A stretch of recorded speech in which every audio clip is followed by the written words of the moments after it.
बोलिए सद्गुरुदेव भगवान की, गुरु माता की, भगवान भोलेनाथ की, माता कामाख्या की, सभी संतों की, गौ माता की, बोलिए सच्चे दरबार की, करोली शंकर महादेव की, हर हर महादेव।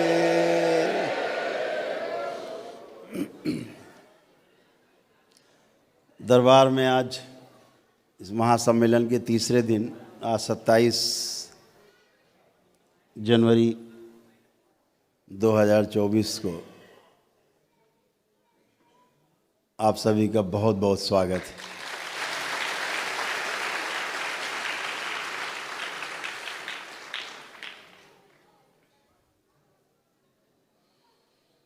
आप लोग काफ़ी पारंगत हैं।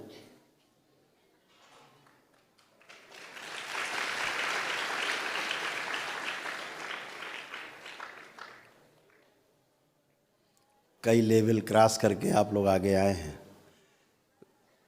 कोई प्रथम चरण में है तो कोई द्वितीय चरण में है, कोई तृतीय में है, कोई चतुर्थ में है। अप्रैल में आने वाले अप्रैल महीने में की पूर्णिमा में 5वें चरण की दीक्षा होगी।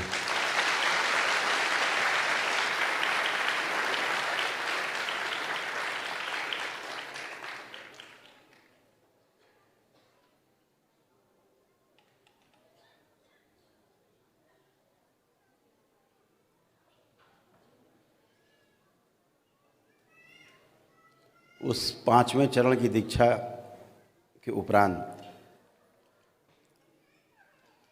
जब छठे चरण की दीक्षा आएगी, उसके पहले जिन लोगों को कुछ खास अनुभूतियां हैं, हो रही हैं, उनके साथ एक अलग से बैठक होगी।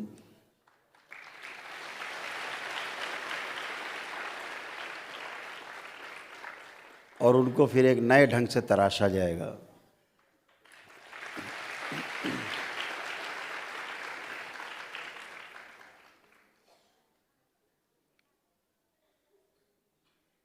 मनुष्य का स्वभाव है जिसे हम मानवत्व कहते हैं, उसमें आपको लगाया जाएगा।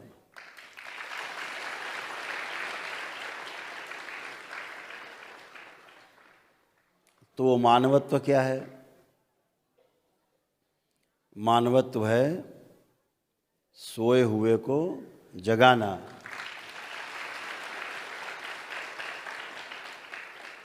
मानवत्व में 3 कार्य आते हैं। पहला क्या है? सोए हुए को जगाना। दूसरा क्या काम है? जो भूल गया है उसको, भूले को स्मरण कराना है, याद दिलाना। और तीसरा कार्य है मानवत्व का, जो हमने समझा है उसको आगे दूसरों को समझाना है। इसे कहा गया मानवत्व। त्वा सहित जो व्यवस्था में मानव है, उसमें ये 3 गुण जरूर पाए जाएंगे।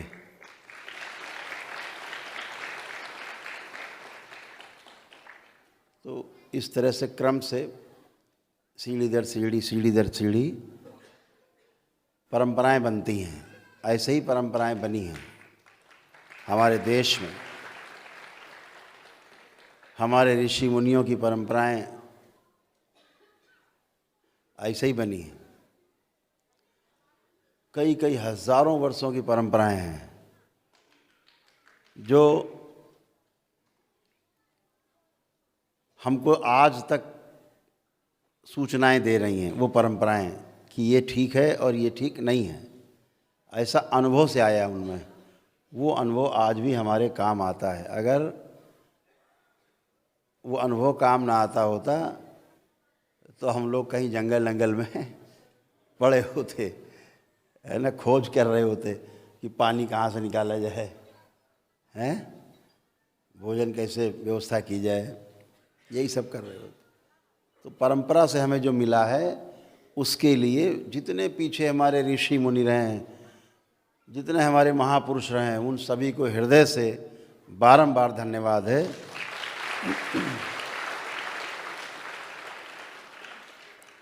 आज स्मृति के ऊपर आपका दरबार जो काम कर पा रहा है उसके पीछे उन्हीं ऋषि मुनियों का पीछे का जो उपकार है हम लोगों के ऊपर, तभी ये दरबार स्मृति के ऊपर कुछ कर पा रहा है। अगर उनका उपकार नहीं होता तो हम लोग अभी ये करने के लिए 1000 साल लगता।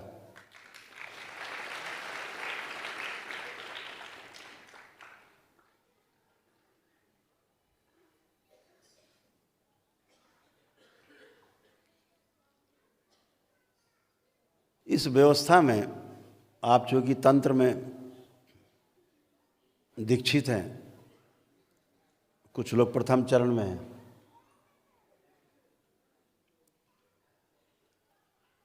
तो इस बात को समझना थोड़ा आवश्यक होता है कि तंत्र है क्या।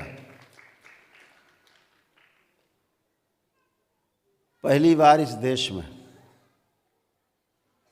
ये प्रयोग हो रहा है कि गृहस्थ लोग तंत्र की दीक्षा लेकर के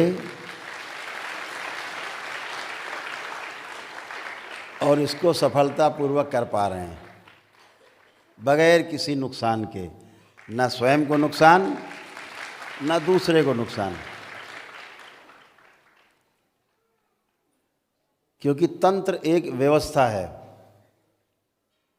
जिसके लिए घर बार छोड़ना पड़ता था,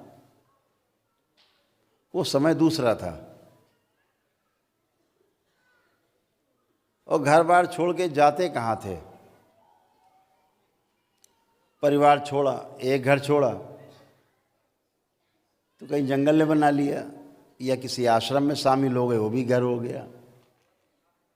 तो घर कहाँ छूटा?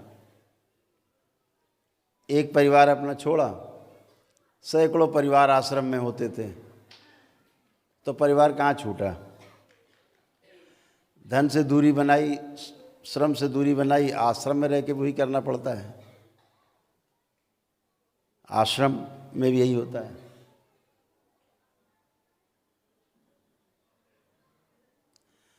तो कहीं कुछ छूटता नहीं है। एक गेस्टाल्ट है जो परिवर्तित हो जाता है, एक दिशा मिलती है। समूह के साथ काम करने में आपको गति मिलती है। जैसे भी आपसे अकेले कहा जाए कि यहाँ से काशी विश्वनाथ जाना है तो आपके लिए समस्या हो सकती है थोड़ी, लेकिन अगर अभी हम सब लोग उठ के चल दें काशी के लिए तो किसी को समस्या नहीं है। तो फिर किसी को समस्या नहीं है, कट जाता है कि आदमी साथ में चल देता है। अब यहाँ साधना हो करेंगे, आप ध्यान करेंगे तो जिसमें ऊर्जा कम होगी बगल वाले की ऊर्जा ज़्यादा है, सबकी बराबर बराबर हो जाएगी और ध्यान आराम से कर पाते हैं। इसीलिए भंडारे में कोई भूखा नहीं रहता, सबको मिलता है, सामूहिक होता है। तो समूह में साधना करना, इसीलिए स्कूल कॉलेज गुरुकुल बने कि समूह में बैठ कर के विद्या अध्ययन करने से, समूह में बैठ कर के भोजन करने से, समूह में बैठ कर के अपने ध्यान साधना आदि पूजन पाठ करने के लिए उसका एक परिणाम ही अलग है, अलग परिणाम है। उत्साह बनता है उसमें। पहली बात तो उत्साह अपने में बनता है, और दूसरा ये कि एक दूसरे से सीखने को मिलता है, समझने को मिलता है। तो तंत्र की हम बात आपसे कर रहे थे। तंत्र में सिर्फ अनुभव है,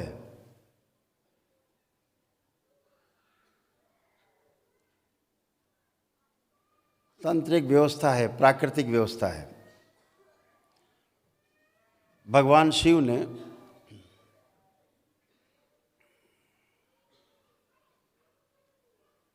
जो अनुसंधान किए, जो अनुसंधान करके हमको दिया, उस पर हम लोग शोध करते हैं।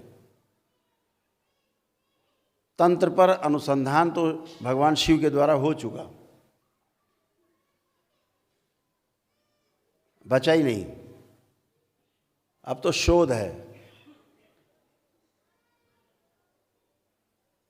हम लोग भी जो कर रहे हैं वो सब शोध है, क्योंकि भगवान शिव तो सब करके दे चुके। सप्त ऋषियों को सब दे चुके और कहा कि हम तो तुमको अनुसंधान दे रहे हैं, अब शोध करते रहना आगे। जिसको जो विधि समझ में आए वो विधि लगाना। हमने तो बता दिया कि यहाँ से और काशी विश्वनाथ तक की यात्रा करोगे तो जो फल मिलेगा तुमको, तुम्हारे परिवार को सुखदायी होगा, फलदायी होगा।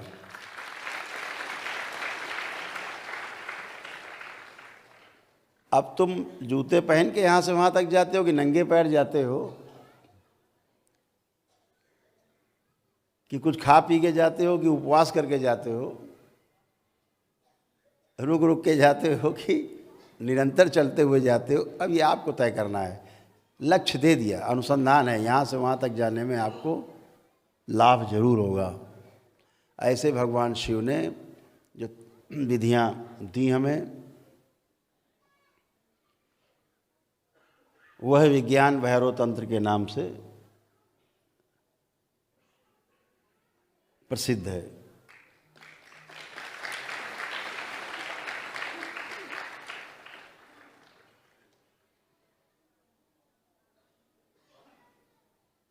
अनुसंधान क्या है और शोध क्या है, दोनों सुनने में एक जैसे लगते हैं। दोनों ही शब्दों से अगर ध्यान देंगे कि उन्होंने अनुसंधान किया है या उन्होंने शोध किया है, शब्द एक जैसे लगते हैं लेकिन दोनों के अर्थ भिन्न हैं। अनुसंधान का अर्थ है कि जो मनुष्य जाति के सामने कभी भी कोई चीज नहीं आई, किसी के द्वारा नहीं किया गया, परंपरा से हमें नहीं मिला है पीछे से, तो उसे अनुसंधान कहते हैं, जो पहली बार प्रकट होता है। और जो हमें परंपरा से मिला हुआ है, जैसे भगवान शिव से मिला हुआ है, तंत्र की विधियां मिली हुई हैं, उन विधियों पर हम आगे काम करें, खोज करें, उसे शोध कहते हैं। तो जो पहली बार हुआ आविष्कार, उसे अनुसंधान कहते हैं। और आविष्कार हो गया, उसके बाद उस पर तमाम खोज करते रहो, बढ़ाते रहो चीज़ों को, और अच्छा करते रहो, ये शोध हुआ। दोनों में वो रिसर्च है। तो जैसे स्मृति विज्ञान है, जिस पर दरबार आपका काम कर रहा है, ये तो था ही, बस लुप्त था। इस कलयुग में यह स्मृति विज्ञान लुप्त था।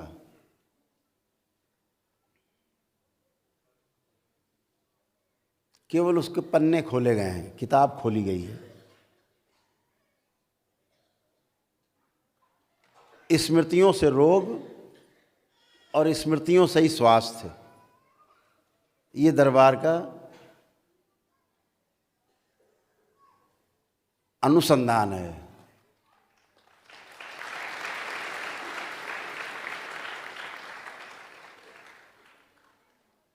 अभी तक पूर्व काल में, किसी भी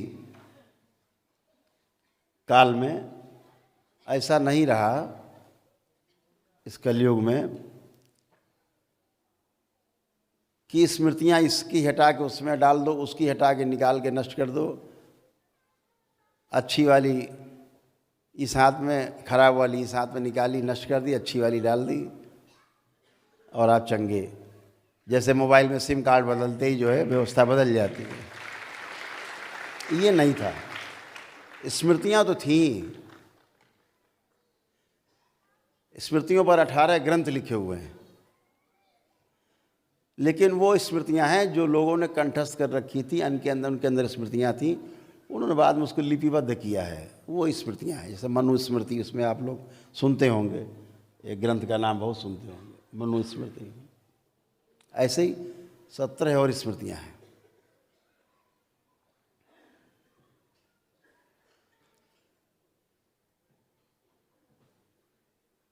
लेकिन इस स्मृति विज्ञान के पीछे जो दरबार कर रहा है आपका, जिसको आप अनुभव कर रहे हो, ये थोड़ा भिन्न है।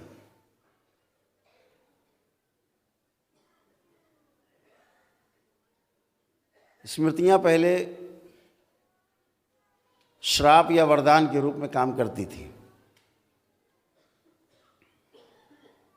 किसी ऋषि मुनि ने किसी को श्राप दे दिया, वो स्मृति है। स्मृतियों का प्रयोग पहले व्यापक रूप से होता था, जैसे भगवान राम ने अपने समय में किया।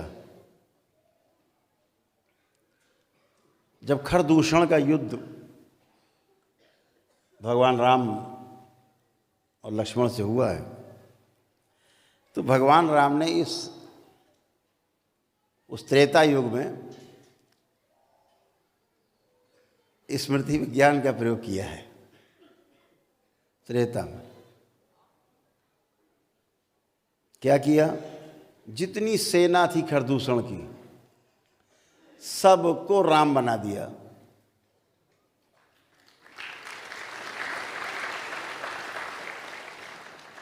एक स्मृति डाल दी कि जो सैनिक देखे एक दूसरे को, उसको राम ही दिखाई दे। जो सामने तलवार डटे, दोनों तलवार लिए डटे पड़े, दोनों को लग रहा है यही राम है। ऐसे आपस में लड़ करके खरदूषण की सेना मर गई। बचे खरदूषण तो भगवान राम ने निपटा दिया।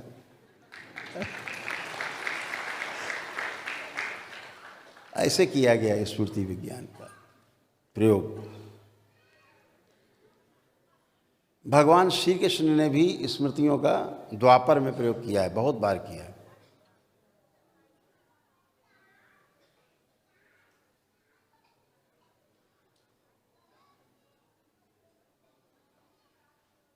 स्मृति जो है,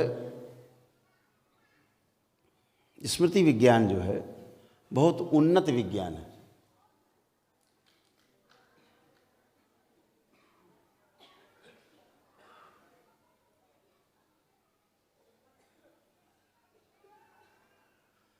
इतना उन्नत है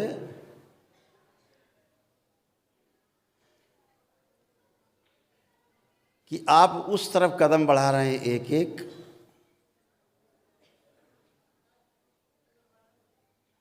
कि पूरी दुनिया में आप 100 जगह एक साथ दिख सकते हैं अलग अलग काम करते हुए।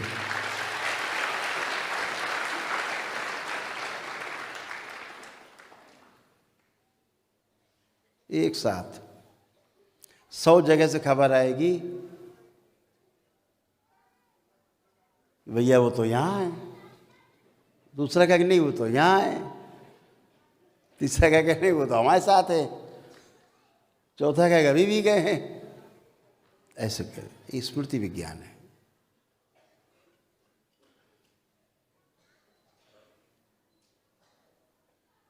स्मृति बहुत उन्नत विज्ञान है।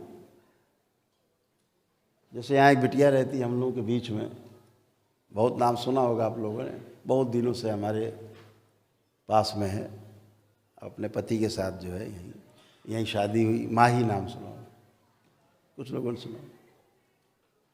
तब समय बहुत हुआ करता था हमारे पास, तो खेल खेल में माही की स्मृति निकाल के किसी में डाल देते थे, वो माही बन जाता था। और एक की हम कई में डाल देते थे, सब माही बन जाते थे। अब सब माही आपस में लड़ा करती थी, मैं माही।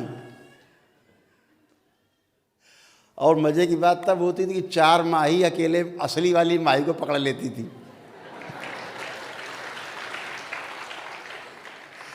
मोबाइल चश्मा सब छीन लेती थी। मेरा मोबाइल कहाँ लिए घूम रही हो तुम? और हद तो तब हो गई जब स्मृति वाली माही सब मिलके असली वाली माही के कमरे में पहुंच गई।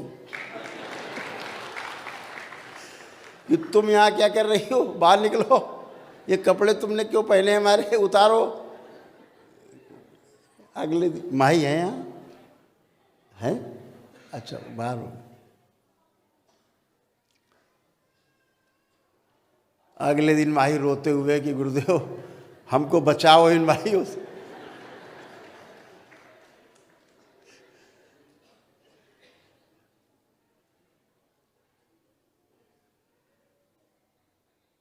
तो ऐसे किसी की स्मृति किसी में डाल देते तो वही बन जाता था। रामलाल को उठा के श्यामलाल में डाल दिया, अब श्यामलाल रामलाल बन के घूम रहे हैं।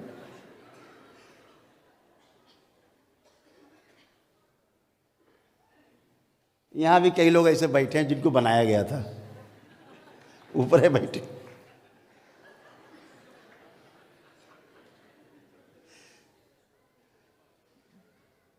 तो स्मृति विज्ञान एक बहुत उन्नत विज्ञान है।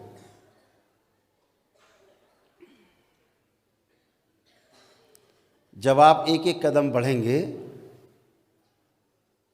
तो फिर रहस्य रहस्य नहीं रह जाएगा, व्यवस्था दिखाई देगी आपको उस रहस्य में, क्योंकि इस संसार में रहस्य नाम की कोई वस्तु नहीं है।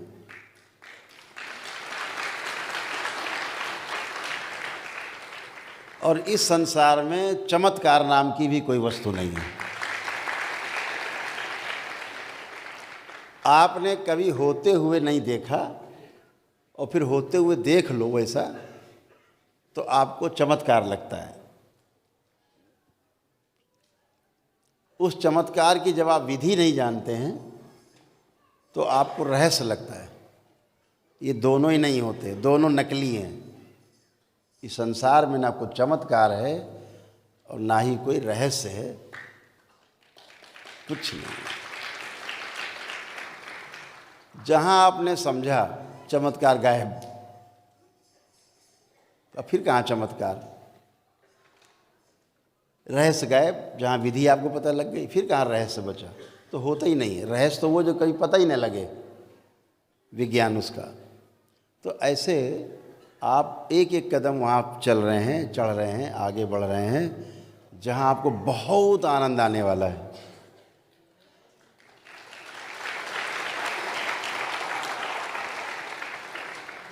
हमारे ऋषि मुनियों ने चीज़ों का कोई दुरुपयोग न कर पाए, इसलिए बहुत सी चीज़ें कोड में लिखी हैं। कुछ जो इस कलयुग के महाराज लोग हैं, उन्होंने उसको स्थूल में मान लिया। उन्होंने लिखा कोड में कि डी कोड करोगे, इसको तोड़ोगे, रहे तो खुल जाएगा रहस्य, विधि पता लग जाएगी। तो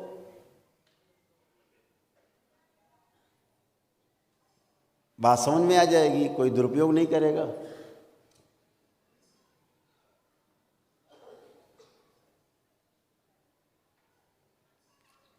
जैसे एक, क्या कर रहे हो भाई तुम? ओम।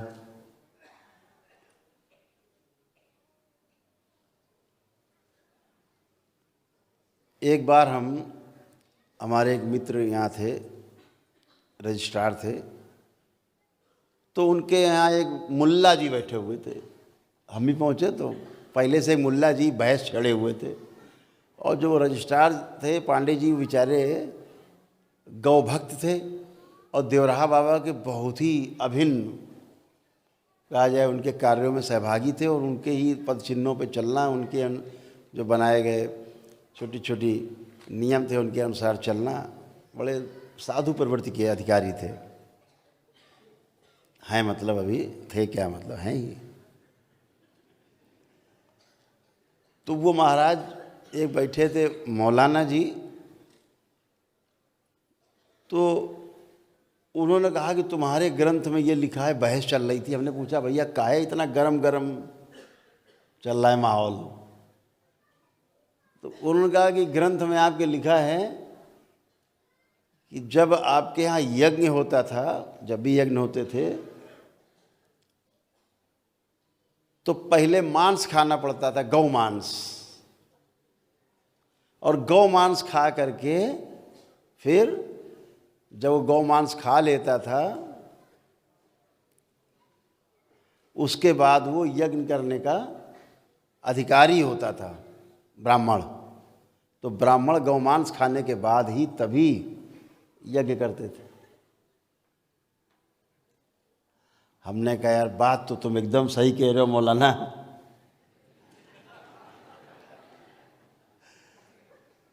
तुम्हारी बात एकदम सही है। तुम्हें पता है वो कहाँ लिखा है ये श्लोक? बोले ये नहीं पता, लेकिन इतना पता है कि ऐसे होता था।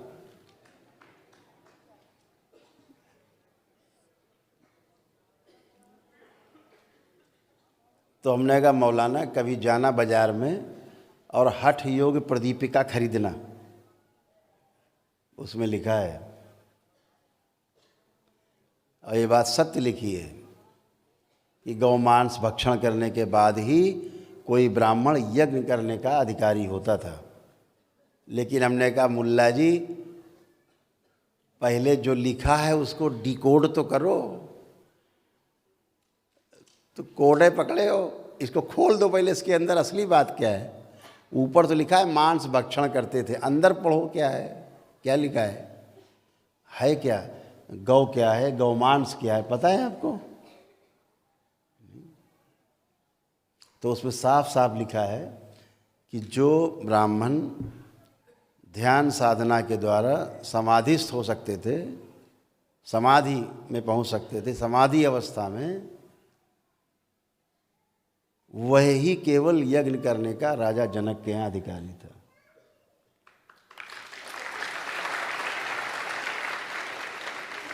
तो अब गौमांस कहाँ चला गया? ये जो ऊपर तालू है ना, ऊपर एक कौवा लटकता रहता है, उसे बोलते हैं गौ, गौ गौ।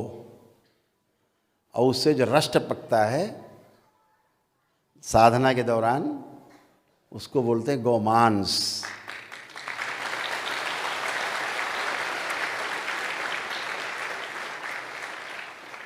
और वो तभी टपकता है जब आप इच्छा विचार आशाओं से मुक्त हो जाते हैं, समाधि अवस्था में चले जाते हैं। समाधि का अर्थ है समय आधि, अर्थात समय से पार।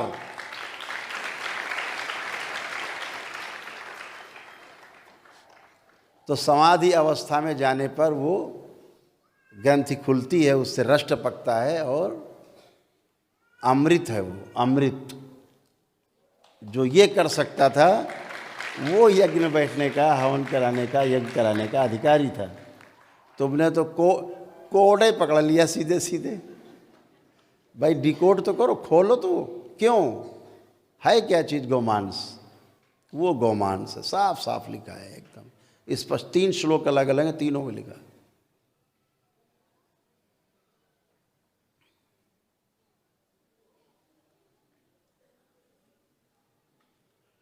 ऐसे ही एक नाम है राधा। करो डिकोड।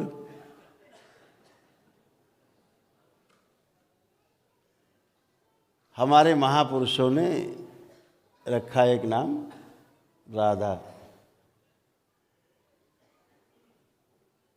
जिसको जो चीज़ प्रिय है, जैसे उसको गौमांस क्यों लिखा? क्योंकि ऋषि मुनियों को गौ सबसे ज़्यादा प्रिय है, तो गौ लिख दिया, उसको गौ नाम रखा। और कुछ नाम रख देते उसका। हम लोग कौवा कौवा कहते हैं, कलयुग वाले कौवा।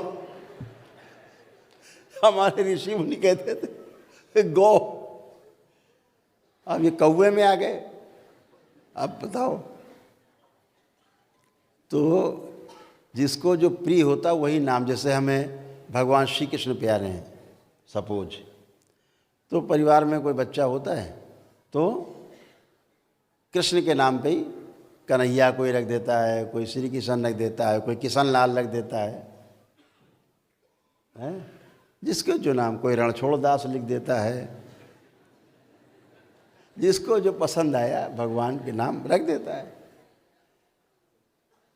जैसे श्री कृष्ण को हम अपना आराध्य मानते हैं, तो ट्रस्ट का नाम है हमारा, श्री कृष्ण से शुरू होता है। श्री श्री कृष्ण कृपा शनिदेव ट्रस्ट का है श्री कृष्ण, आराध्य हमारे, तो श्री कृष्ण ही नाम रखा हमने।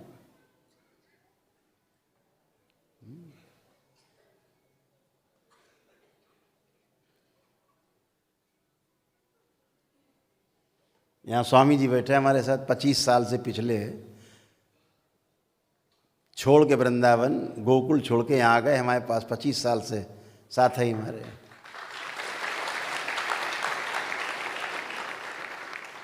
नंगे ही पैर रहते थे, और वहाँ जो शनि मंदिर है कोकिला धाम में, उसके ये महंत थे। लाखों रुपया चढ़ावा महीने में आता था, सब लात मार के चले आए, सब नंगे पैर यहीं आ गए।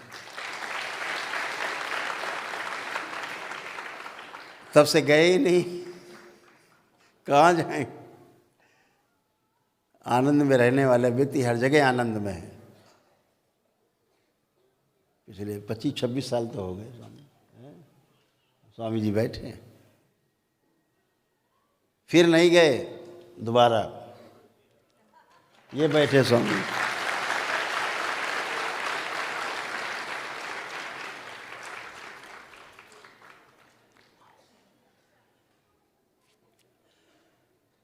तो हर व्यक्ति जिससे प्रेम करता है वैसा ही नाम बच्चों का रखना, संस्था का रखना।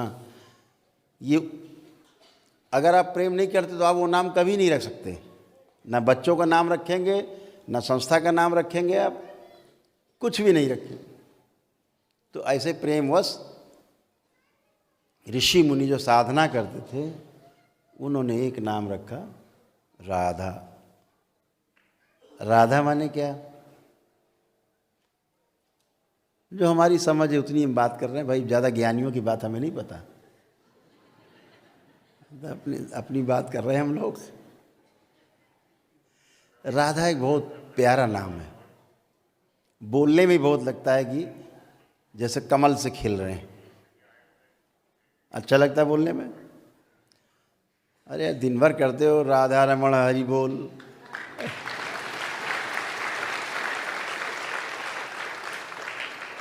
अपने पूज्य गुरुदेव भगवान का नाम भी यही है, राधा ही से शुरू होता है। लेकिन हम किस राधा की बात कर रहे हैं, इसको जब डिकोड करते हैं तो जैसे हमने चर्चा की थी अभी पिछले सत्र में, इसको जान लेना आवश्यक है। इसलिए जान लेना और भी ज़्यादा आवश्यक है कि जिस राधा नाम तक का, राधा इस नाम तक का पूरी महाभारत में, पूरी भागवत पुराण में, पूरी श्रीमद् भागवत गीता में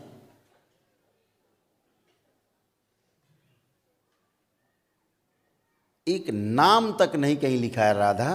फिर ये राधा कौन है? किस राधा नाम के लिए हम तड़पते हैं? वो कौन सी राधा है? ये राधा कहाँ से आ गई? तो राधा को जैसे भी हमने आपसे कहा कि गौमांस को जब डिकोड किया गया तो क्या निकला? साधना और ध्यान की पराकाष्ठा, समाधि अवस्था में होना, गौमांस बच्छम। ऐसे तमाम जगह कोड में चीज़ें हैं। जैसे हमने आपसे पिछले सत्र में चर्चा की थी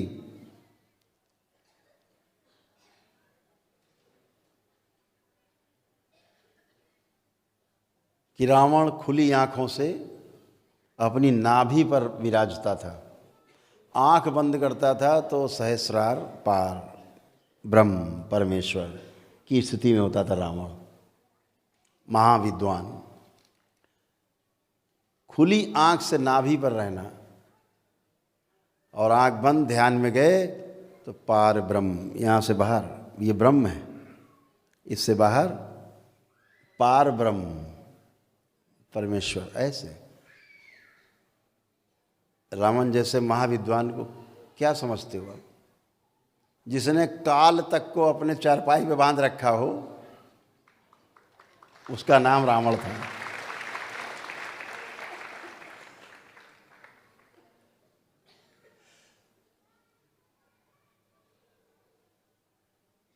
जो पुरोहित बने राम का, उसका नाम रावण था। तो महाविद्वान। तो राम कहाँ विराजते थे? अनाहत चक्र पे। रावण मणिपूरक चक्र पे, राम इसके ऊपर अनाहत चक्र। तो जो रावण था वो 10 दल का कमल कहा जाता है नाभि पे, जिसको आप धीरे धीरे आगे चलेंगे तो समझेंगे, जानेंगे, अनुभव करेंगे। जहाँ पांडित्य पूरा खुल जाता है, वो उस चक्र का नाम है मणिपूरक। तो रावण खुली आँख से यहाँ 10 दल का कमल है। यहाँ क्या है? यहाँ 12 दल का कमल है हृदय क्षेत्र में, अनाहत चक्र पर। तो भगवान राम 12 कला के अवतार थे, रावण 10 कला का अवतार था, वो भी अवतार ही था। जय विजय।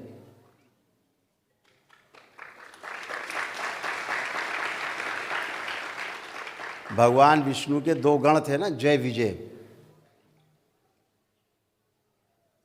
उनका अंतिम अवतार जो 3 को श्राप था, उनको 3 बार पृथ्वी पर जन्म लेने का, तो अंतिम अवतार जो था वो रावण का अपने भाई के साथ त्रेता में हुआ। तो उनको जो श्राप मिला था कि 3 बार तुम्हें धरती पे अवतार लेना पड़ेगा तब श्राप मुक्त होगे, तो तीसरा अवतार था। तो उसने क्या मांग लिया था रणविजय ने, जो जय विजय थे, जय और विजय ने क्या मांगा भगवान से, नारायण से, कि ठीक है श्राप स्वीकार है, लेकिन मुक्ति हमारी हर जन्म में आपके हाथों।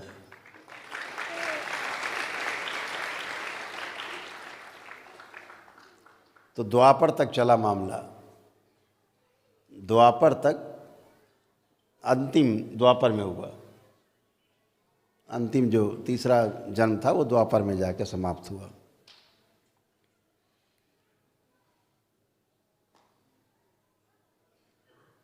दूसरा अवतार था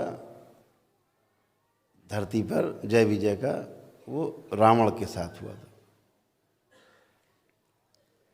तो महाविद्वान था, क्योंकि भगवान नारायण के गण थे वो जय विजय।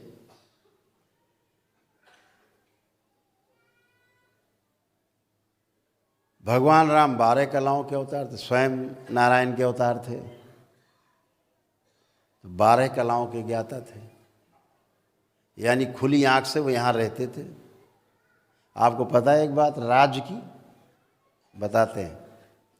जब कभी साधना आप करते हैं, मूलाधार से आप चढ़ते हुए ऊपर आते हैं, जब भी आप चलते हैं, अगर कोई जानकार आपको देख ले कि आप साधना में बैठे हैं और इस समय आप अनाहत चक्र पे हैं, केवल ऐसे ऐसे कर दे, यहाँ चाहती ऐसे मार दे, मृत्यु हो जाएगी।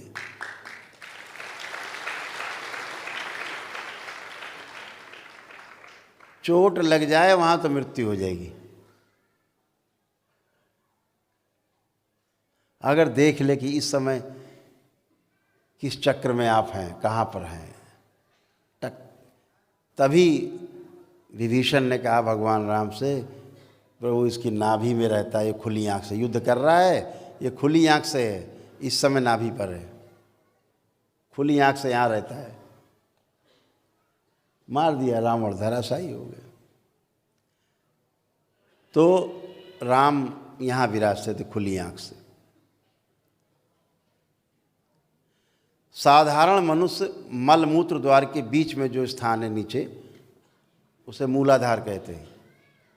जहाँ हम पलथी लगाते हैं तो हमारी एड़ी जहाँ जा कर के, पैर की एड़ी जहाँ टच करती है, वो मूलाधार है। अगर वहाँ पर कोई चोट पहुँचा दे, आघात, आदमी की तत्क्षण मृत्यु हो जाती है, वो मर्म है। ऐसे 107 मर्म है पूरे शरीर में।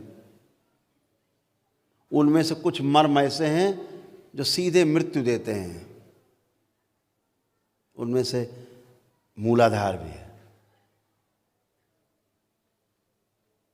मूलाधार, जो माँ महाकाली का स्थान भी माना जाता है।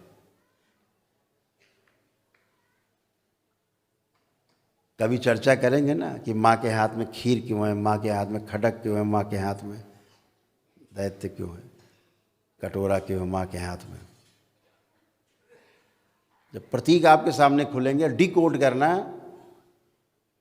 भगवान शंकर क्यों नीचे हैं, एक पैर ऊपर क्यों है माँ का।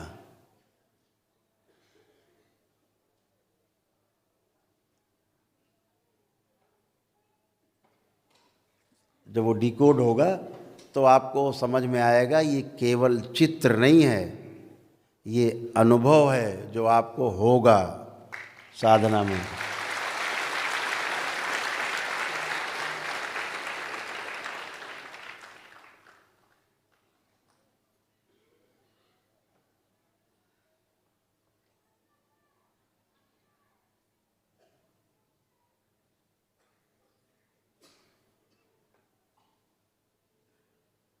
जब कामुकता चरम पे होती है और दो मूलाधार, स्त्री का मूलाधार और पुरुष का मूलाधार एक होते हैं संसर्ग में, उस समय माँ महाकाली नाम की ऊर्जा सक्रिय होती है।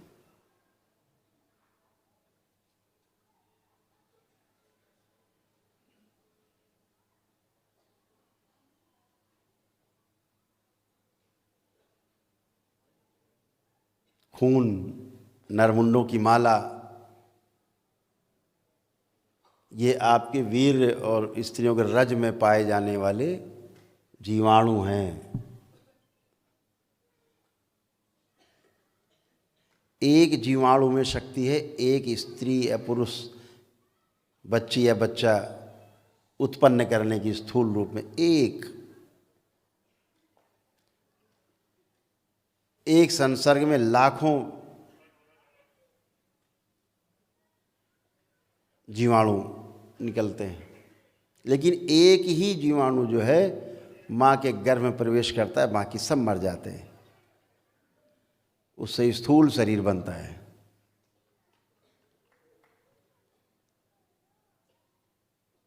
तो वो नरमुंडों की माला है। इतनी हत्याएं होती हैं, एक बार स्त्री पुरुष संसर्ग में लाखों जीवाणु आपके शरीर से निकल के नष्ट हो जाते हैं, लेकिन गर्भ में सिर्फ एक प्रवेश करता है स्त्री, वो नरमुंडों की माला है। रक्त यानी तमाम रक्त जब खर्च होता है, लीटरों रक्त, तब थोड़ा सा पुरुष सीमेन बनता है, वीर बनता है।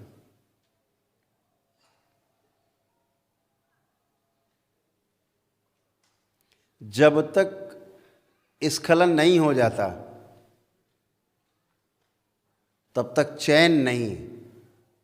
माँ के हाथ में जो कटोरा है ना, वो क्या है, वो खीर, जब तक वो स्खलन नहीं हो जाता खीर के रूप में ग्रहण नहीं कर लेता है वो ऊर्जा, तब तक चैन नहीं। जब खीर भी ग्रहण हो गई, स्खलन हो गया, तब ज्ञान होता है कि ये ठीक नहीं। तो शंकर नीचे हैं ज्ञान के रूप में, जीव निकलती है ठीक नहीं, अच्छा नहीं। अगर संतान उत्पत्ति के लिए है तो बहुत अच्छा है, अन्यथा ठीक नहीं। शंकर ज्ञान के रूप में है, तब वो जीव निकलती है उस ऊर्जा की, ये ठीक नहीं। तो कितना खून आपका खराब हुआ जिससे वीर्य बनता है, वीर्य नष्ट हुआ यानी खून आपका नष्ट हुआ, कितने जीवाणु मरे। इसको जब पूरा विस्तार से बात करेंगे तो आपके साथ घंटों चाहिए समझने के लिए कि काली क्या, क्यों स्थान दिया मूलाधार में, मूलाधार में काली का स्थान क्यों। और यही दो चक्रों का मिलन है, दो शरीरों के मूलाधार घर्षण के स्वरूप एक स्थूल शरीर पैदा होता है, बनता है। और यही साधक जो आप बैठे हो जब साधना करोगे तो आपका मूलाधार चक्र जो है, जो स्वाधिष्ठान चक्र से घर्षण करेगा, अपने में स्वयं में घर्षण करेगा, तो भी एक शक्ति का जन्म होगा, लेकिन वो सूक्ष्म होगी, स्थूल नहीं होगी। क्योंकि आपके अंदर जो एक चक्र है दूसरे चक्र से जब मिलन होगा ऊपर की ओर चढ़ेगा। पहला चक्र मूलाधार, दूसरा स्वाधिष्ठान, फिर मणिपूरक, फिर अनाहत, विशुद्धि, आज्ञा, फिर सहस्रार। तो जब आप ही का चक्र, आपके ही चक्र से मिलन होता है तो एक सूक्ष्म शक्ति उत्पन्न होती है, ऊर्जा उत्पन्न होती है, जो आपके साथ दिव्य शक्ति के रूप में रहती है। वो आप ही की ऊर्जा है, कोई बाहर से नहीं आती।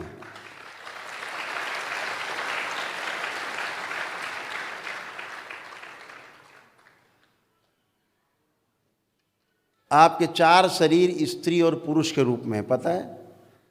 जितने यहाँ पुरुष बैठे हैं आप सबका पहला जो शरीर है, हर देखा आपने चित्र देखा है भगवान शिव का, माँ का चित्र देखा है जो अर्धनारीश्वर के रूप में है, आधा स्त्री आधा पुरुष।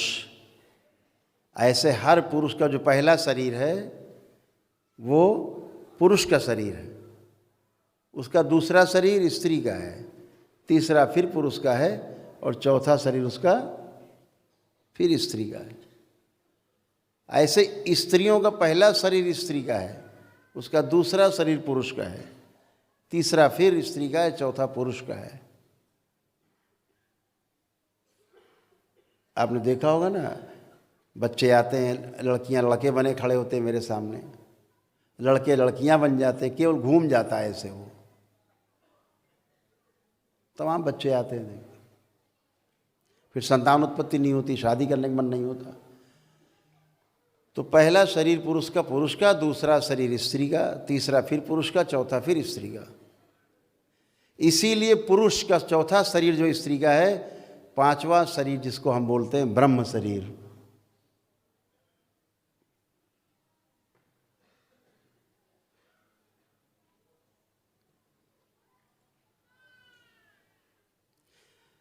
आपके ही चक्रों का मिलन एक नई शक्ति देता है, आपको एक नई शक्ति का उदय करता है, एक नई ऊर्जा को उत्पन्न करता है जो आपके साथ होती है। और आपकी अपनी, उसी को तपस्या बोलते हैं कि मेरा तप मेरे साथ है।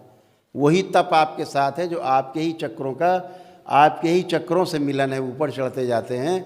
और जो ऊर्जा उत्पन्न होती जाती है वो आपकी अपनी संपत्ति होती है, वो जन्म जन्म साथ रहती, कभी अलग नहीं होती। वो साथ ही पैदा होती है, साथ ही रहती है, कभी नहीं साथ छोड़ती, वो आपकी संपत्ति है। तो योगी क्या करते हैं, अपनी ऊर्जा स्त्री की, अपनी ऊर्जा पुरुष की, आपस में ध्यान साधना में संसर्ग होते गए, शक्ति उत्पन्न होती गई। जितना ऊपर चढ़ते जाएंगे, चक्रों का चक्रों से मिलन होता जाएगा, ऊर्जा उतनी घनी होती जाएगी आपके पास, उतने बलशाली शक्तिशाली आप होते जाएंगे।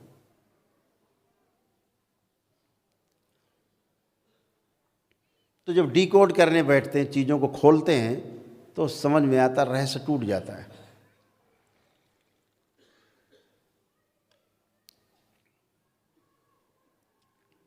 तो एक नाम दिया ऋषि मुनियों ने हमारे पुरातन काल से, ईड़ा, पिंगला और सुषुम्ना। 3 नाड़ियां हैं जो दिखती नहीं। आप सर्जरी करके देखोगे, ऑपरेशन करके, तो आपको दिखेगी नहीं, लेकिन है। कुंडलिनी एक ऊर्जा के रूप में है।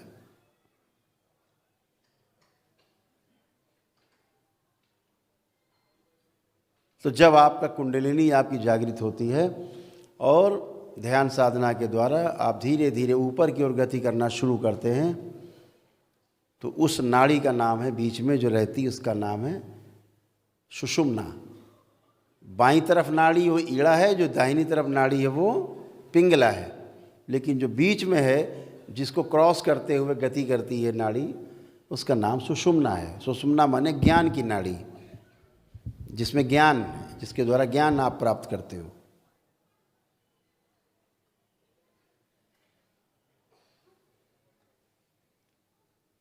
ईड़ा पिंगला आपके भौतिकता में आपके काम आती है, लेकिन सुषुम्ना जो है आपके जीवन में काम आती है। जीवन मूल्यों को बढ़ावा देती, जीवन मूल्यों को तय करती। तो ऋषि मुनियों ने नाम दिया, बाईं तरफ ईड़ा, दाहिने पिंगला और बीच में सुषुम्ना, जो ज्ञान की नाड़ी है, जिसके द्वारा लोग ज्ञान को उपलब्ध होते हैं। चाहे भगवान बुद्ध रहे हों, चाहे महावीर रहे हों, चाहे कृष्ण रहे हों, कोई भी इसी नाड़ी के द्वारा ज्ञान को उपलब्ध होता है। चाहे कबीर रहे हों, चाहे नानक रहे हों, इसी नाड़ी के द्वारा ही ज्ञान को उपलब्ध होता है।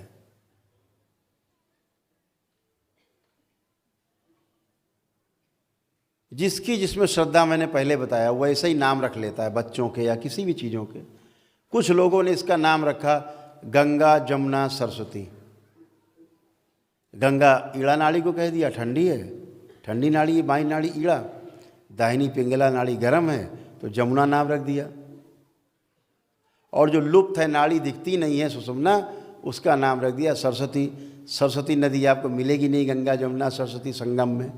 गंगा जमुना दिखाई देगी, मिलती हुई सरस्वती गायब है। तो ज्ञान की देवी नाम रख दिया, ज्ञान की देवी सरस्वती। दिख नहीं रही लेकिन है। कुछ महापुरुष आए तो उन्होंने कहा भाई एक रज है, रजस तत्व है, दूसरी तमस तत्व है जो गर्म है, गर्म नाड़ी पिंगला है, जो ठंडी नाड़ी वो रजस है, और जो बीच की सुषुम्ना है वो सात्विक है, सत्व है। ऐसे रख दिया।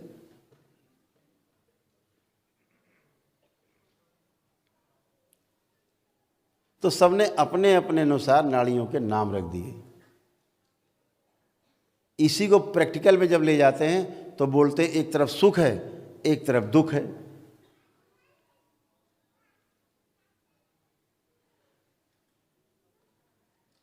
तो बीच में क्या है, सुषुम्ना नाड़ी कहाँ गई इसमें, उसको बोलते हैं आनंद है। जहाँ न सुख है न जहाँ दुख है, तो उसको बोल दिया आनंद है।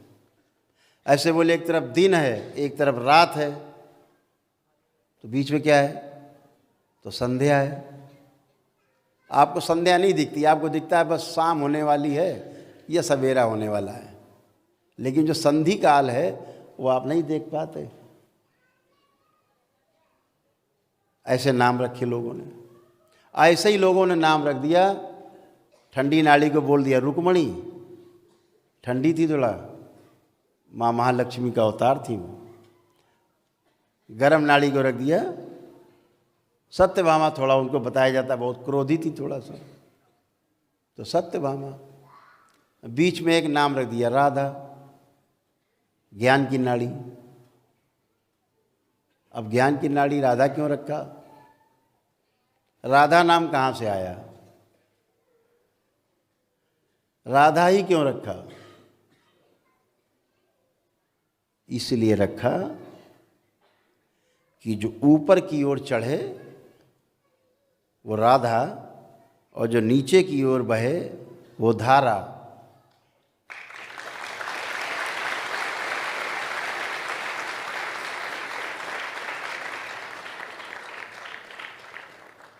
अभी पति पत्नी के रूप में जी रहे हैं, ये धारा है, स्वाभाविक है, प्राकृतिक है, बह रही है, संतानोत्पत्ति हो रहे हैं, सारे कर्म कर रहे हैं, घर के काम कर रहे हैं, परिवार पाल रहे हैं, अपने परिवार को बढ़ा रहे हैं, बच्चों की शादी कर रहे हैं, उनको भी धारा में डाल रहे हैं।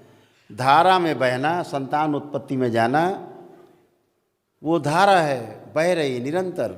जैसे कैलाश से नीचे की ओर बहाव, समुद्र की ओर जितनी नदियां हैं सब बह के कहाँ जा रही हैं, समुद्र में। ये सब धारा है। तो ऊपर से नीचे अधोगामी अगर है तो वो धारा है, और जो ऊर्ध्वगामी है वो राधा है।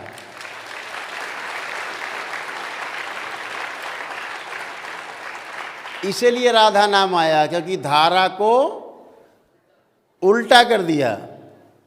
इसीलिए इस राधा का नाम किसी भी ग्रंथ में नहीं है। ये नाम केवल संतों के हृदय में है, जो गुजरते हैं अनुभव से उनके हृदय में है। राधा राधा चिल्लाने से कुछ नहीं होने वाला। राधा में उतरना पड़ेगा आपको।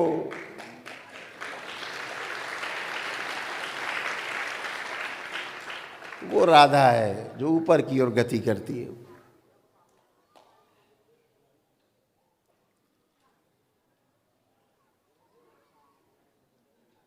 जब भगवान श्री कृष्ण इस दरबार के देखे, बात करता हूँ, किसी की क्या है, हम किसी की भावनाओं को ठेस नहीं पहुँचा रहे, हम ज्ञान की बात कर रहे हैं, आपकी किताबी बातें नहीं कर रहे। हमने आपकी किताब पढ़ी नहीं और तुम्हारी किताब पढ़ने की हमारी इच्छा भी नहीं। हमने सिर्फ अपने गुरु को पढ़ा है, उसके अलावा किसी को नहीं पढ़ा है।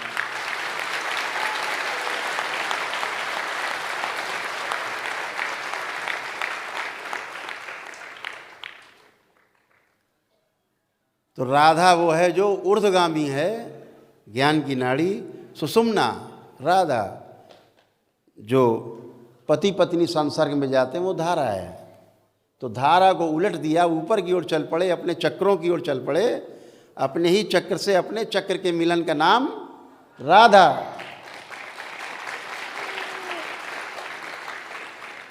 और अपने चक्र से दूसरे चक्र का मिलन वो धारा। इतनी सीधी बात है, इसमें कौन सा बहुत बड़ा ज्ञान है, छोटी सी बात है।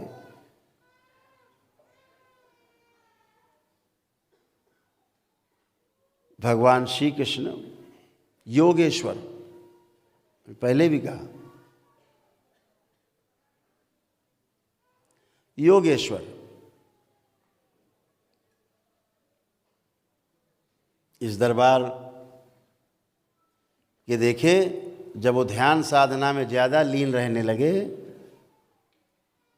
बहुत लीन रहने लगे, जंगलों में भी अपने साथियों के साथ भी, जिन्हें लोग तमाम पता नहीं कौन कौन सी लीला का नाम देते, ध्यान साधना में जब लीन रहने लगे तो उनके पिता श्री को चिंता हुई, वसुदेव भगवान को चिंता हुई कि ये तो हमारा ये लड़का जो है, लग रहा है ये साधु सन्यासी हो जाएगा, ये कौन संभालेगा, ये गऊ में जो 9 लाख गौएं हैं, गौ माता, इन्हें कौन संभालेगा। तो उनके गुरुदेव थे ऋषि संदीपन, जो भगवान श्री कृष्ण के भी गुरु थे, परंपरा में थे, उनके पिता के भी गुरु थे। तो उनके पिता श्री ने कहा कि ये तो लड़का जो है अभी से सन्यासी हुआ जा रहा है, तो रमा रहता है, काहे में रमा रहता है, राधा में।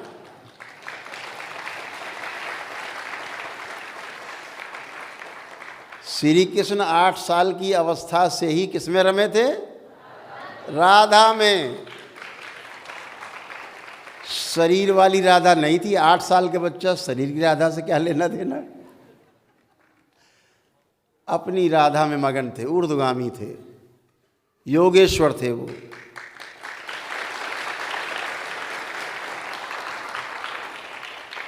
भगवान विष्णु का अवतार थे। तो उस राधा से पीछा छुड़ाने के लिए भगवान वसुदेव कहाँ गए, अपने गुरु के पास, उनको लेकर के कि प्रभु ये तो अभी से सन्यासी, इसे तो कुछ समझाओ। तो भगवान, वहाँ गर्ग ऋषि भी उपस्थित थे, भगवान श्री कृष्ण को उनके गुरुदेव ने कहा कि तुम राधा में जीने के लिए तुम्हारे शरीर नहीं मिला है, तुम अवतार हो स्वयं, तुम स्वयं अवतार हो, तुम तो खुद ही आधे राधा हो। तुम्हें राधा में उतरने की आवश्यकता नहीं। संसार में जिस काम के लिए आए हो, दुष्टों के विनाश के लिए, तुम्हें धारा में उतरना है। तो उस राधा का परित्याग कराया ऋषि संदीपन ने।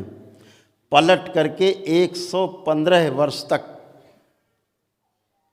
उम्र तक भगवान श्री कृष्ण ने राधा को देखा नहीं।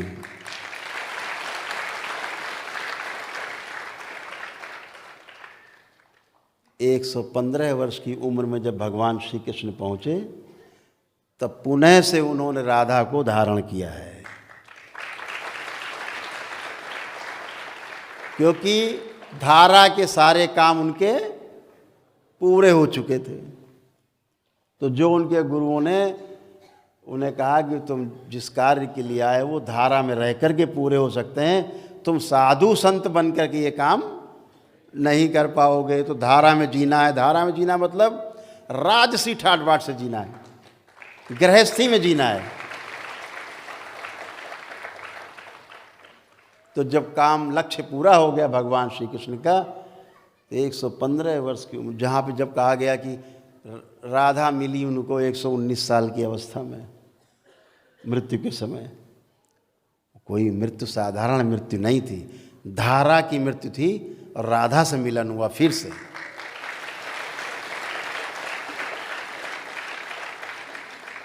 तब योगेश्वर श्री कृष्ण ने पारब्रह्म ब्रह्म परमेश्वर के रूप में शरीर को त्याग किया।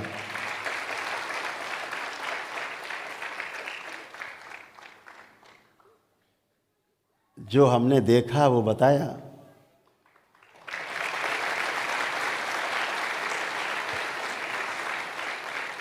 आपका भी अधिकार है अपना, आप भी देख सकते हो, अनुभव कर सकते हो। राधा पर बोलेंगे तो हमें कम से कम 7-8 घंटे चाहिए।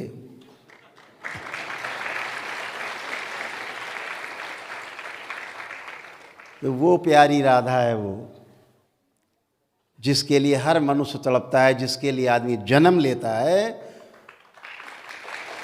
उस राधा के साथ जीने के लिए, राधा के द्वारा ज्ञान को उपलब्ध हुआ जा सकता है, उसका नाम राधा है।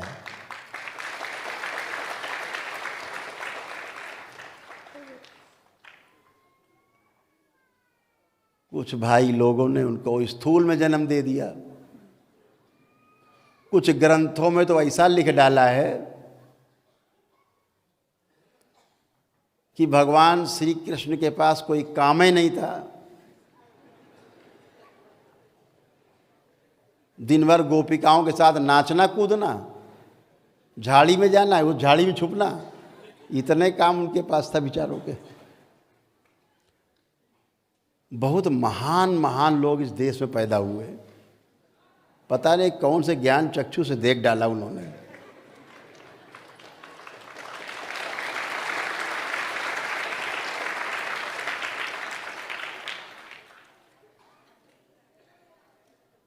अपने भगवान के प्रति, ईश्वर के प्रति, अपने आराध्य के प्रति जब इस हम सुनते हैं तो बहुत पीड़ा होती है। जिसको काम वासना कभी छू भी ना गई हो, उसको काम कला का अवतार बना दिया। दिन भर ढोलक मजीरा पीट के ये करो, उनने वो करो, उनने वो कट डालो, उनने वो कट डालो, मटकी फोड़ दी, कपड़ा ले गए, चुराए ले गए, दिन भर यही करते। वो ये गोपी, वो सखी, वो उनकी इतनी सखियाँ, जो मैंने आपसे कहा पिछले सत्र में कि जो ये ढोंग पीटते हैं ना ढिंढोरा, 16,108 नारियों का, तो दरबार कहता है वो नारियां नहीं, वो 16,108 नाड़ियां हैं जिनके स्वामी भगवान श्री कृष्ण थे, योगेश्वर। उनकी इच्छा के बगैर एक भी नाड़ी धड़कती नहीं थी। जिस नाड़ी को चाहते थे उसको चलाने का काम ये भगवान श्री कृष्ण के अधिकार में था, उसके वो स्वामी थे। जैसे पति को स्वामी के रूप में कहा जाता है, तो बताया 16,108 नाड़ियों के वो स्वामी थे, पति थे। तो बोल दिया बोलचाल की भाषा में, तो वो स्वामी थे उन नाड़ियों के। जो गोपी हो तमाम, ये भी सब नाड़ियों की सह नाड़ियाँ हैं सब। ऐसे 72,000 नाड़ियाँ हैं जो हमारी नाभि से निकल करके पूरे शरीर में फैली हुई हैं।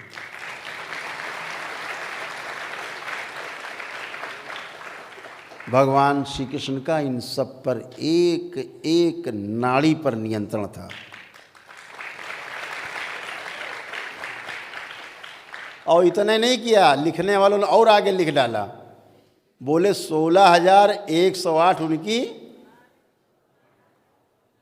पत्नी थी, रानी पटरानी, और उसके बाद सबसे 10-10 लड़के और एक एक लड़की पैदा हुई। भैया बहुत काम की बात है, सोचो जरा। हमें लगता है गीता, श्रीमद् भागवत गीता, महाभारत पढ़ लो तो लगता 100 जन्म लेके भी पूरा नहीं कर पाएंगे उतना काम जितना भगवान श्री कृष्ण एक जन्म में करके पूरा चले गए, सबको निपटा के पूरे युग को।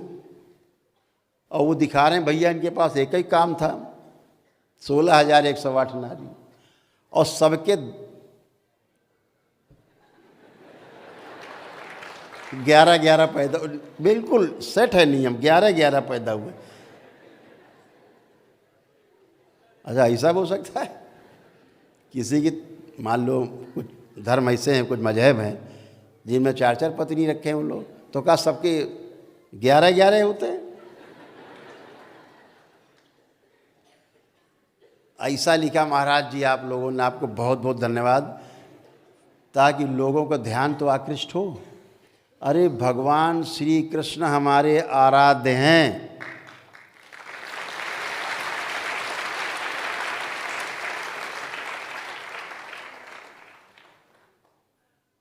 राधा हम साथ लेके पैदा होते हैं। इस राधा को पाने के लिए आदमी जीवन भर तड़पता रहता है।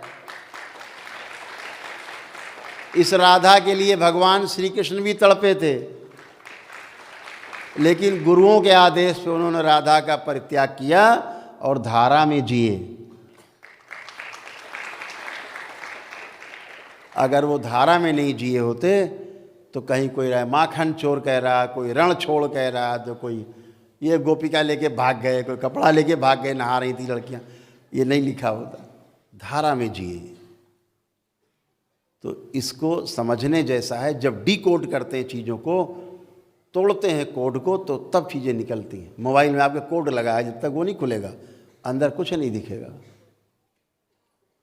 ऐसे ये कोड है, कोड का नाम क्या है? राधा।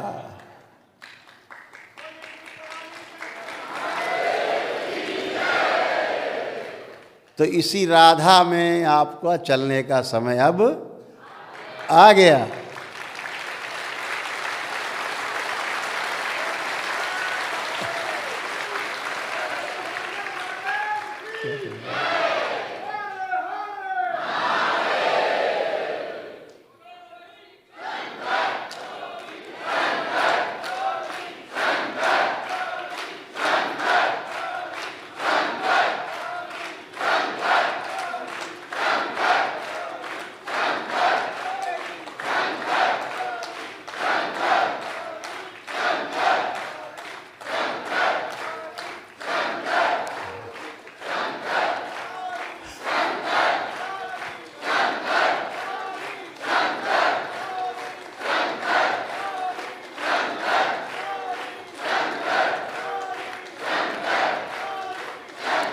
बोलिए सद्गुरुदेव भगवान की। तो हमने किस्सा सुनाया था ना अपने पांडे जी का, मित्र का अपने, कि मुल्ला जी कह रहे थे गौ मांस खा के तब हवन करते हैं, आपके ब्राह्मण करते थे। ऐसे ही कुछ लोग गेरुआ पहन के भगवान श्री कृष्ण को, राधा को बदनाम करते हैं। इनसे होशियार रहने की आवश्यकता है।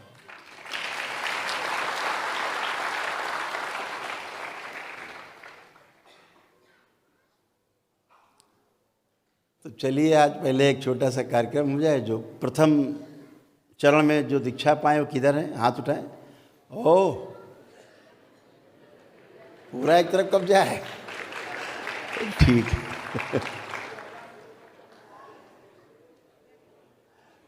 तो पहले आपका एक छोटा सा संकल्प हो जाए। इसी संकल्प के बीच में फिर हम आप लोगों को जोड़ेंगे साथ में, तब आप लोग आंख बंद करिएगा। अभी केवल मेरे दाहिने हाथ की तरफ जितने बाबा के ये सब शिष्य बैठे हैं, ये लोग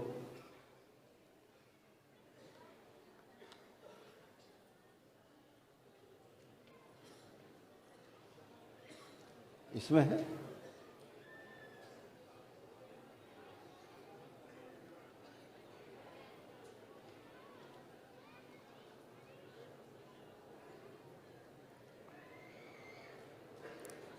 ये बालक यहाँ पर मौजूद हैं, दिखाया जाए।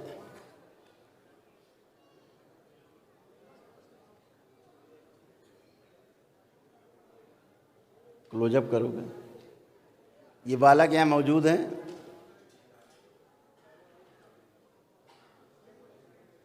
सब लोग चित्र देख लें, आपके अगल बगल आसपास हैं तो खड़े हो जाएं अगर हैं।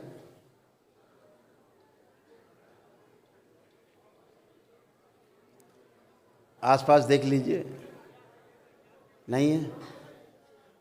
ये काल नेमी हैं, ये आपके बीच में घुसे हुए हैं। इनका काम क्या है? ये अपनी अलग से साधना करा रहे हैं सबको, ग्रुप बना के। ये अपने खुद नरक में जा रहे हैं, दूसरों को भी ले जा रहे हैं। ये श्रीमान जी दरबार से दीक्षा इच्छा पा गए हैं, इनको पहचान लीजिए अच्छे से। ये ग्रुप बना के कहते पहले जो हम बताएं वो साधना करिए, उसके बाद बाकी कब करिएगा। ये एक और आए, सभी लोग पहचान लेंगे, सारे भक्त इनको। ये खुद तो जा रहे हैं नरक में और सबको भी ले जाने का प्रयास भी कर रहे हैं। ये कहते हैं जो हम बताएं नियम, पहले उसकी साधना करिए, जो हम जब बताएं वो करिए। कुछ लोग जुड़े इनसे, जुड़े हो तो हाथ उठा लें। कोई जुड़ा है इनसे? मिले हैं आपको? कोई मिले हैं? जरा माइक दो उन्हें, उस बच्चे को दो।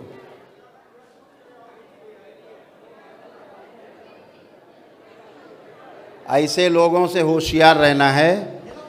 दरबार के नियम दरबार के द्वारा प्रसारित होते हैं। ऐसे काल नेमी, कोई दुकान चला रहा है तो कोई कुछ सामान बेचने लगता है बीच में कि ये खरीदो, ये रखो। टोना से, टुटका से, जादू टोना से, दुनिया भर के नाटक से बचना है। आपका शरीर ही काफ़ी है आपको राधा के पथ पे ले जाने के लिए।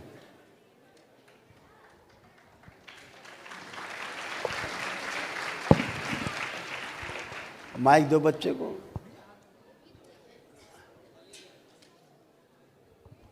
इसके बाद शुद्धि हो जाए। अभिषेक माइक ऑन कर लेना। हाँ बेटा, ये कल दीक्षा हम ले रहे थे तंत्रवन का, तो हमारे जस्ट बगल में बैठे हुए थे और आसपास में भी 2-4 लोग भी थे। उन लोगों को बता रहे थे कि हम पद यात्रा किए हैं और हमको ऐसा ऐसा अनुभव हुआ है कि हम जागते हुए भर में कामाख्या माँ को प्रणाम किए हैं। और हम सुन रहे थे और सारे लोग उनसे जो है से बहुत ज़्यादा, मतलब हमको लगा ना कि गुरुदेव का अवतार पहुँचे हैं क्या। ये सारे लोग नंबर लेने लगा और हमको लगा कि कोई मुल्ला है ये। हम पूछ दिए, मुल्ला ही है अंदर, मुल्ला ही है। हम पूछे क्या ना कि किस कास्ट से बिलोंग करते हो। कोई यूट्यूबर भी यहाँ पर होंगे, वो शायद मेरी बातों को सुन रहे होंगे, वो भी नंबर लिए थे। किस कास्ट से बिलोंग करते हो? तो नहीं, मेरा कुछ नाम बताया वो कि ये है।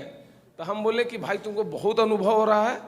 तो डेली हम 100 माला 99 माला करते हैं, हमको ऐसे है वैसे है। इतना ज़्यादा ना हम एस्ट्रोलॉज क्या तो बोलने लगा, साइकोलॉजिकल हैं हम। गुरुदेव जो बोलते हैं, साइकोलॉजिकल नहीं है, गुरुदेव जो बोलते हैं उसको हम समझते हैं। और फिर ज़्यादा क्या हो गया ना, बोलता है कि हम आदमी को भी पढ़ते हैं। जब हम ट्रेन से आने लगे तो एक महिला थी, उससे जब बात होने लगा ना तो हम बोल दिए कि आपको जो है सो लिकोरिया की बीमारी है और तुमको 10 साल से लिकोरिया है, ये भी बात। तो अगल बगल वाला हमको भी लगा कि सही बोल रहा है का, लेकिन हमको अंदर में लगा ना कि ये नहीं, ये जो है से मुल्ला है। हम जो ना फिर लास्ट में हम सारे लोग को बोले कि यहाँ पे मनीष भैया बोले हैं क्या कि बाबा को अर्जी लगाइए कि हम सिलेक्ट हो जाएं, ये भाषण आप बाहर जाकर दे दीजिएगा, है ना। तब उसको हम सारे लोग किए हैं और उसका नंबर हम व्यवस्था भी कर लेंगे अभी जस्ट। लेकिन हमारे बगल में बैठे हुए थे, उन लोगों के पास नंबर भी था और बोलने लगे कि मतलब ऐसे वैसे बहुत सा इतना चीज़ ना कि हम आदमी को देखते के साथ पहचान जाते हैं और उसके बारे में हम बता देते हैं कि कौन सा रोग है, कौन सा बीमारी है। हम वाइफ को बोलते हैं कि आंख बंद करो, तुमको महादेव दिखेंगे। हम बोले रे नहीं, पता नहीं ऐसा ऐसा मैंने बोलने लगा ना कि मूलाधार ये सब जो है ना, स्वादिष्टांग गुरुदेव बोले वो सब बताने लगा। सब। ऐसे ही लोगों से बच के रहना है। बहुत लोग ग्रुप बना के ऐसा करिए वैसा करिए, ऐसा नहीं करना है, वैसा नहीं करना है, जैसा है सिर्फ वैसा ही करना है। कुछ बाहर दो चार दुकान वाले हैं, कुछ लोग अपना, कुछ लोगों को दाएं बाएं करते हैं, तो वहाँ भी बाहर कहो बताते हो कि हम बहुत राइट हैंड हैं गुरु जी के एकदम, तो हम भैया हम हाथ हाथ बचा के रखते हैं। हाँ यही बोले थे, यही बोले थे। खुश रहिए। हाँ कुछ कह रहे हैं। महादेव के चरणों में मेरा बहुत बहुत प्रणाम। गुरुदेव, हाँ वो फोटो एक बार दिखा देने की कृपा करेंगे? हाँ क्या मेरी फोटो है? गुरुदेव, आप साक्षात दिखा हमारे देते, महादेव हैं। दिखा देते। आपके सामने हम खड़े हैं, आप खुद देखेंगे। क्या ये मेरी फोटो है? ये किसकी फोटो? देखेंगे, थोड़ा सा उसको भैया जूम करें, क्लोज देखेंगे। और ये मैं तो नहीं हूँ। देखिए देखिए बाबा, एक्सक्यूज मी बाबा, हाँ मेरी फोटो है क्या? मिलती जुलती है, तुम्हारी नहीं। नहीं बाबा। हाँ, तो ये फोटो तो बाबा मेरी नहीं है ना? कह तो रहे मिलती जुलती है। हम तो नहीं है। अब हमें तो पता नहीं भाई, फोटो देख। नहीं महादेव, महादेव, महादेव, महादेव, मेरे एक अब बैठो बताएं। महादेव बाबा। बैठिए बताएं। हाँ बाबा, बैठिए। 1 मिनट थोड़ा सा। एक चीज बताते हैं, बैठो बताएं। 2 मिनट और लेंगे आप सबका।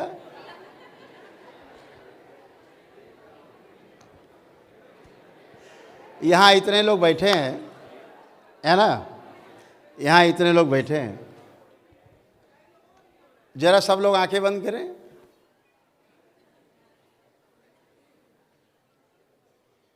ओम शिव प्रहार। अब जहाँ पे हम बैठे हैं, कुछ लोगों को यहाँ पर हम नहीं दिखाई पड़ेंगे, ऐसा भी हो सकता है।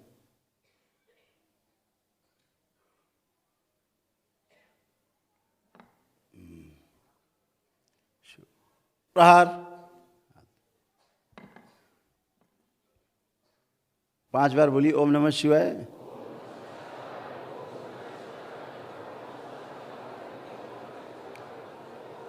दोनों हथेलियां आपस रगड़ो, नेत्रों पे रखो और आँख खोलो धीरे धीरे 5 बार करके। कुछ लोग को हो सकता है हम यहाँ नहीं दिखाई पड़े क्योंकि हम यहाँ से उठ गए हैं। आँख खोलें। ऐसे कितने लोग हैं जिनको ये लग रहा है कि हम यहाँ पर सामने नहीं हैं? सोफे में हाथ उठाएं, खड़े हो जाएं वो लोग जिनको हम यहाँ नहीं दिख रहे हैं। वो लोग खड़े हो जाएं, निश्चिंत खड़े हो जाएं, बिल्कुल। जिनको हम सोफे पर नहीं दिख रहे हैं अपने, वो लोग खड़े हो जाएं, बिल्कुल निसंकोच खड़े हो जाएं, कोई भय की बात नहीं।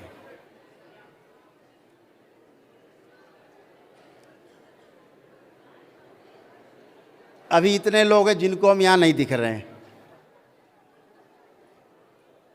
सोफा खाली दिख रहा है, हाथ उठाइए अगर सोफा खाली दिख रहा है तो। ये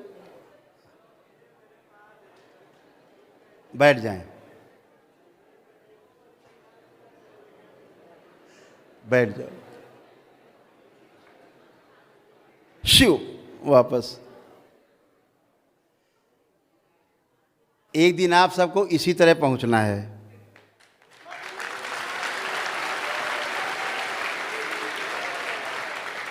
इसी अवस्था में पहुंचना है। ये बहुत आगे जा रहे हैं धीरे धीरे। जो लोग खड़े हुए थे इनकी क्षमताएं खूब बढ़ी हुई हैं।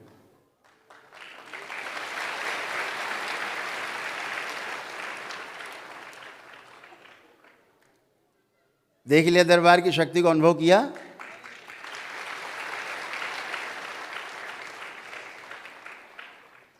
बैलेंस हटा दिया जाए ब्रह्म शिव। अब जिन जिन लोग को हम नहीं दिखाई दे रहे थे सोफे पे, अब अगर दिखाई दे रहे हो तो हाथ उठा लें। उन्हें वही लोग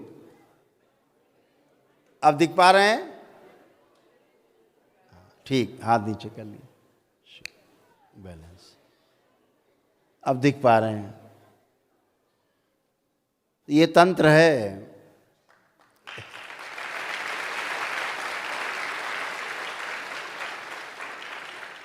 वो जो लोग अभी खड़े हुए थे जरा यहाँ आ जाएं, आगे खड़े हो जाएं, 1 मिनट आ जाएं। एक चीज़ और दिखाते हैं हम आपको। वही लोग, केवल वही लोग यहाँ खड़े हों। ये खोल दो, अंदर कर दो, ऐसे खड़े कर दो अंदर रेलिंग में।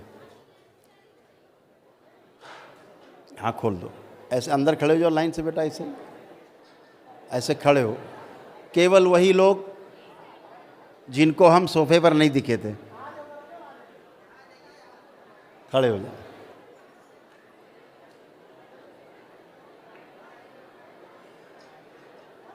ये कलयुग में तंत्र की शक्ति है जो पहचानना आवश्यक है आप सबको।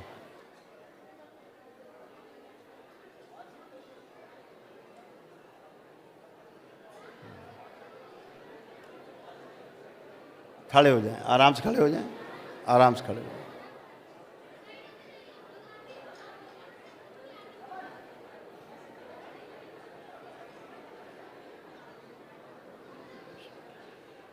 आराम से खड़े हो जाएं। आ गए, कोई बात नहीं, कोई बात नहीं, बस ठीक है, बस ठीक। सामने ही रखना है, बस सामने, उधर नहीं ले जाना है, सामने। सभी लोग शांति बनाएंगे।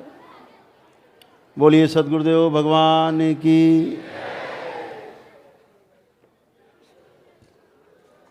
अब देखो तंत्र की आपको एक शक्ति और दिखाएं। केवल वहाँ माइक एक लोग ले जाएं कि इतना अपने केवल जहाँ से आए हैं जिले का नाम और प्रदेश का नाम बताते जाएंगे बस। वो बाद में ले लेना बेटा, एक लाइन से बताते जाएंगे ताकि पता लगे कौन कहाँ से है। बस। विजय शंकर मेरा नाम है, उन्नाव जिला से आऊँ। ठीक, आगे। विवेक गुप्ता कानपुर से। राजेश शर्मा बुधविहार दिल्ली। चंद्र प्रकाश हरमान श्रीगंगानगर राजस्थान से। मोहित सिंह हरदोई, वर्तमान में लखनऊ रहते हैं। राकेश मऊ से। वेदराम कौशिक, कोरबा, छत्तीसगढ़। मेरा नाम जगन्नाथ है, कानपुर से। मेरा नाम शिवानी चंद्र नायक है, हम झारखंड से हैं। मनीष रमन हरिद्वार से। अशोक औरैया। गौरंग पंड्या वडोदरा से। गजेंद्र सिंह बुलंदशहर। गर्गनंदन त्रिपाठी आरा बिहार। अंजूर मंजू सिंह कानपुर से। रजनीश राघव, आगरा से। अतुल रमण डिस्ट्रिक्ट एटा से। मैं नालंदा डिस्ट्रिक्ट से। विपिन कुमार। राज रमन, मुंबई डोंबिवली। ध्रुवेंद्र प्रताप रमन जयपुर से। हेमंत नारायण त्रिवेदी पटना से। लावती कुमारी सिवान जिला से। लता चौहान हरिद्वार। मनस जी उड़ीसा से। प्रखर निगम फ्रॉम डिस्ट्रिक्ट हमीरपुर। रामभूषण तिवारी प्रयागराज। अरशद आजोग्या मुंबई से। मैं जबलपुर से। दीपा रजक एमपी से। शिव कुमार रमन प्रयागराज। राजेश व्यास मुंबई। सुबोध पटना से बिहार। अमृता नायक झारखंड से। वसुंधरा गोयल कानपुर। मैं संतोष राजस्थान से, बाड़मेर से। मैं मुरलीधर कौशिक दिल्ली से। पूर्णिमा बिहार से। डॉली कृष्णा गुड़गांव हरियाणा। राधा रश्मि लखनऊ से। विजय कुमार, कौशाम्बी से। राधा पूजा गुप्ता लखनऊ से। लक्ष्मी नारायण गोरखपुर से। राधा ममता त्रिपाठी दिल्ली से। सविता भारद्वाज गाजीपुर जिले से। राधा अभिलाषा रांची झारखंड से। शशिकांत रमन नालंदा से, बिहार से। शंभू रमन, भोपाल। राकेश रमन दिल्ली से। हिना देवांगन छत्तीसगढ़ कोरबा से। मोहन सिंह गुलर, नागौर, राजस्थान से। विकास रमन पलामू डाल्टनगंज से। मैं सिद्धार्थ नगर से हूँ, मेरा नाम आत्मानंद सैनी है। राधा श्यामा बरेली से। आकाश यादव मथुरा से। नंद किशोर दिल्ली से। कितने लोग हो गए करीब?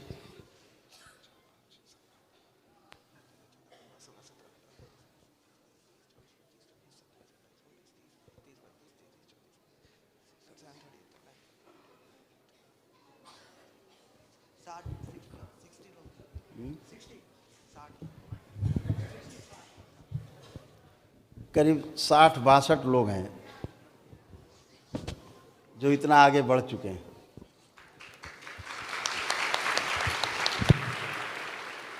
ये हमारा पहचानने का तरीका है, क्योंकि इस दरबार में कोई ज़्यादा लिखा पढ़ी में परीक्षा नहीं ली जाती।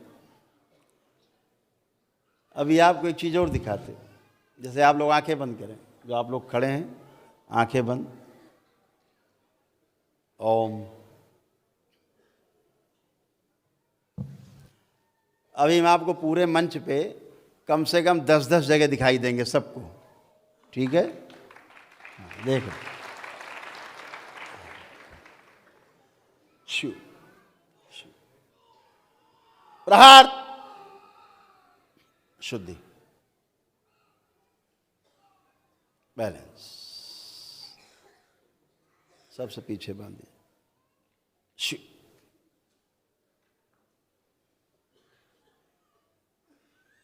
इन सभी को 10-10 जगह हम दिखाई देंगे। ओम शु प्रहार 10 जगह, 5 बार बोलिए ओम नमः शिवाय।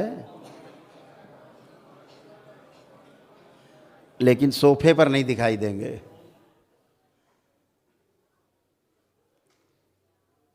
दोनों हथेली आपस में रगड़िए, नेत्रों पे रखिए, करके धीरे धीरे नेत्र खोल दीजिए। आप ढूंढिए हमको, हम कहाँ हैं।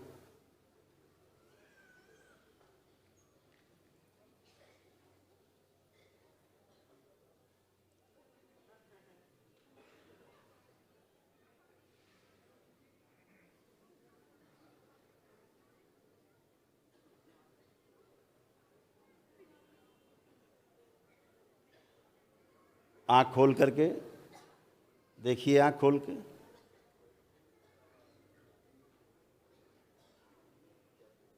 मंच पे देखिए कहाँ कहाँ है।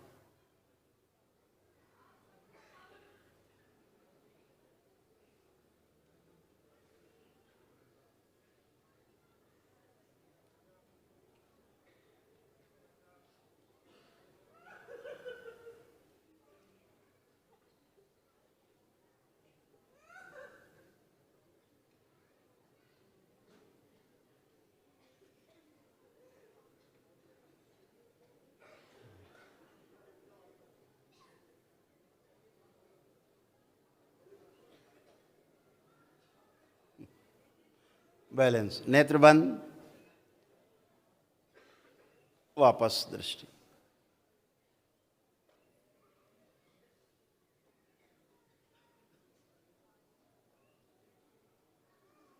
प्रहार, आप सोफे पर नहीं हैं, हम अपनी कुर्सी पे नहीं हैं। 5 बार ओम नमः शिवाय बोल के आँख खोलो।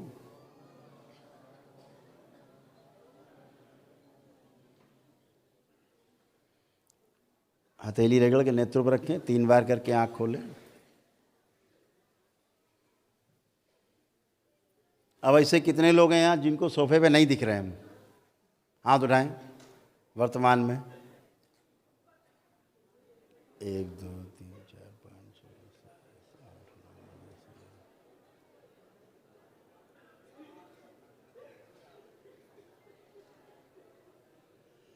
10। वापस आंखें बंद, ओम नमः शिवाय बोल के 3 बार खोल दें।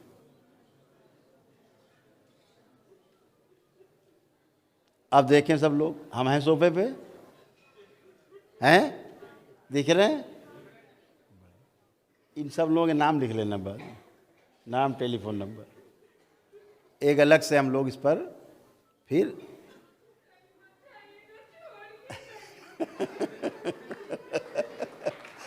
छोड़ के नहीं जाएंगे, सबको साथ लेके जाएंगे।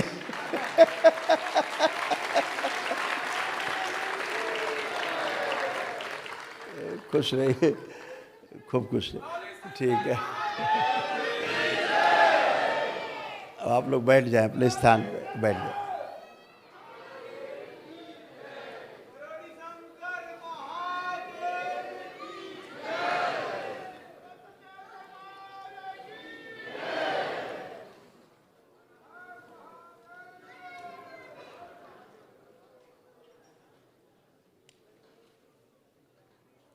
बोलिए सद्गुरुदेव भगवान की।